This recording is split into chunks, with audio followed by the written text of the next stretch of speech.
Hola chiquillos, buenas noches, ¿cómo están? Bueno, esta clase va a ser para los estudiantes del segundo nivel, los que están en el tercero y cuarto medio, para que posteriormente realicen una actividad que es un cuestionario, donde también van a estar apoyados por este PPT que está en pantalla.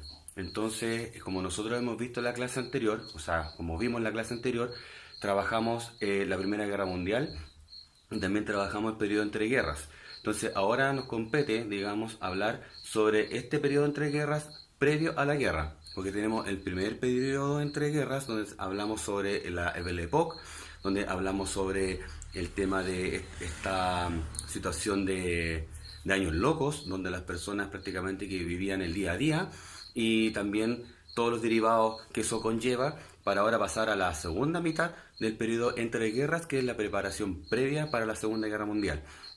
Vimos el Tratado de Versalles en la clase anterior, por lo tanto, aquellos que no han podido o que no estuvieron, digamos, en esas clases, los invito a buscar información en las redes de YouTube. Déjame ver algo acá.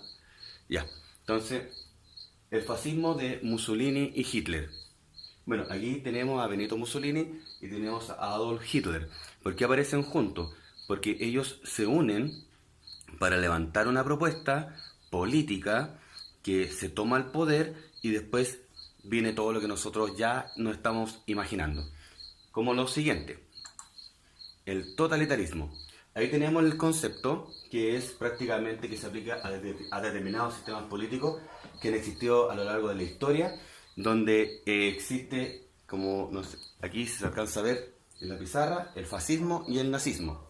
¿Ya? No sé que no se alcanza a ver muy bien, pero de eso vamos a tratar. El totalitarismo, entonces, si que nosotros hiciéramos como un mapa conceptual, sería el encabezado principal, ¿ya? Y debajo viene el fascismo, primero, y posteriormente el nazismo. Se establece como una forma de poder, donde dice, limitando, el acceso a las jerarquías de poder. Es decir, no todos pueden acceder al acceso y si que nosotros no todos pueden estar en la cúspide de la jerarquía del poder, solamente algunos. ¿Quiénes son esos algunos? ¿O por qué en este caso Mussolini con Hitler fueron aquellos que llegaron, digamos, a la cúspide? Por la sencilla razón de que ellos eran unas personas que tenían un resentimiento muy fuerte en la Primera Guerra Mundial, donde Italia y Alemania habían perdido. Entonces esta es como una especie de revancha que a ellos los une para generar una toma de poder. Un concepto importante del totalitarismo es el segundo, un solo partido político. No pueden existir más. Por lo tanto, quien tiene el poder político accede a la jerarquía más alta y manda a todo lo que está más abajo. Ahora la pregunta, ¿por qué no puede existir otro partido político? ¿Por qué solamente debe existir uno en este momento en la historia? Piensen. Una sola estructura ideológica, es decir, una sola forma de pensamiento, y eso es donde nosotros podemos concluir con el tema del lápiz. No sé si se alcanza a ver por este lápiz azul, pero en las clases del fascismo, tanto en Italia como del nazismo en Alemania, los profesores les enseñaban a los niños que este lápiz no es azul, es negro. Y los estudiantes decían, oiga, profesor, usted está loco, ¿cómo se le ocurre? Pero no, pues. Los estudiantes tenían que acatar lo que le estaba enseñando el profesor, pese a que ellos pensaban lo contrario. Anulando a las oposiciones.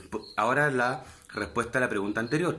¿Por qué no puede existir otro partido político? Porque existiría una oposición y en estos sistemas totalitarios todos tienen que estar bajo un mismo camino.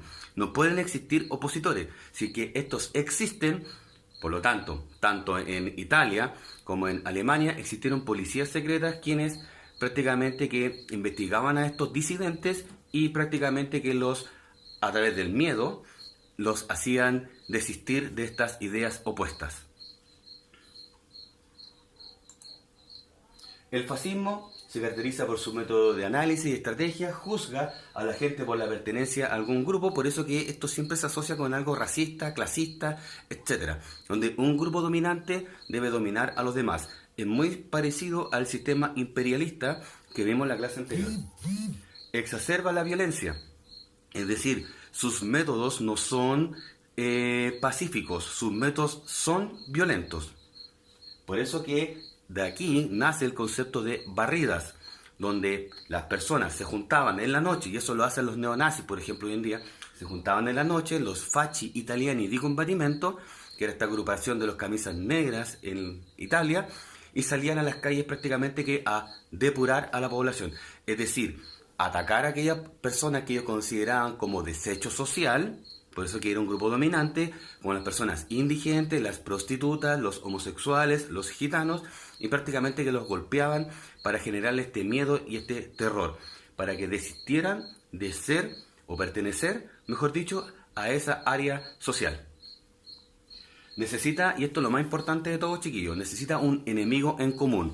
Una de las cosas que en historia funciona bastante y en la política es que algunos líderes hacen o crean un enemigo en común para todos.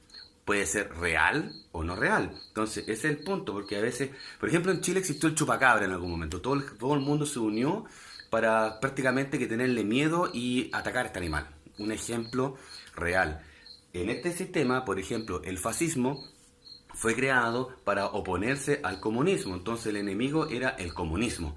En cambio, en Alemania, en el nazismo, el enemigo en común era la población judía, así como lo más específico y lo más grave que ocurrió. Bueno, la agresividad es parte de la forma de actuar y la oclocracia, que es una pregunta que está en el cuestionario, nosotros podríamos identificarla como un gobierno sin gobierno o un gobierno descontrolado donde las personas deben obedecer y seguir, pero prácticamente que se desvirtúa la opinión personal. Es expansionista y militarista, un nacionalismo exacerbado, donde se habla incluso de ser quien es superior y quien es inferior.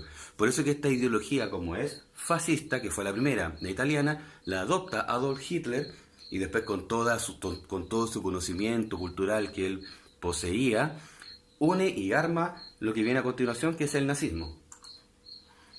Pero antes de eso, quiero que vean algo muy importante, que es esta bandera y el Partido Nacional Fascista, porque esto es un partido político, no es, digamos, una organización no organizada, así, redundando. Y sale esta vara que está acá, esa varilla, y dice arriba, entre paréntesis, la fuerza de la unión.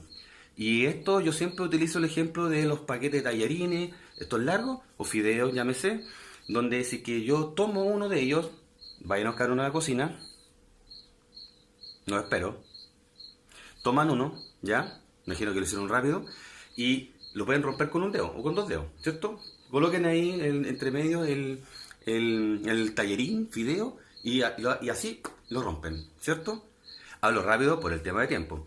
Si que nosotros tomásemos todo el paquete de fideo, nos costaría un poco romper. Imagínense las varas.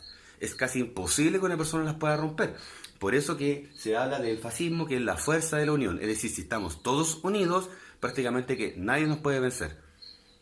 Mussolini, quien sale acá, él es el Duce. Él prácticamente que tiene un dicho que él, si tiene que delinquir, lo va a hacer.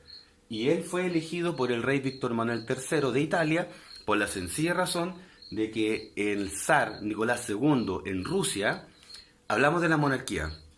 Ahí en este momento los reyes tienen miedo al comunismo. ¿Por qué? Como había dicho, el zar Nicolás II fue asesinado por los bolcheviques, liderados por Lenin, con la sencilla razón de acabar con los privilegios que estos tenían y con la hambruna que existía y el frío, ojo, el frío ruso, que la gente moría de hambre y moría de frío. Entonces el problema en Rusia era prácticamente que el mal gobierno, ya, o el gobierno centrado solamente en los privilegios de los zares, de la monarquía, en desmedro de la población. Entonces ese es el concepto clave y central, de que cuando existe una opresión muy alta, va a existir una revolución muy alta. Y eso se puede entender también con el estallido social en Chile. Si nosotros le preguntamos a una persona del estallido social, una persona que tenga la conciencia del por qué se está manifestando, lo más probable es que te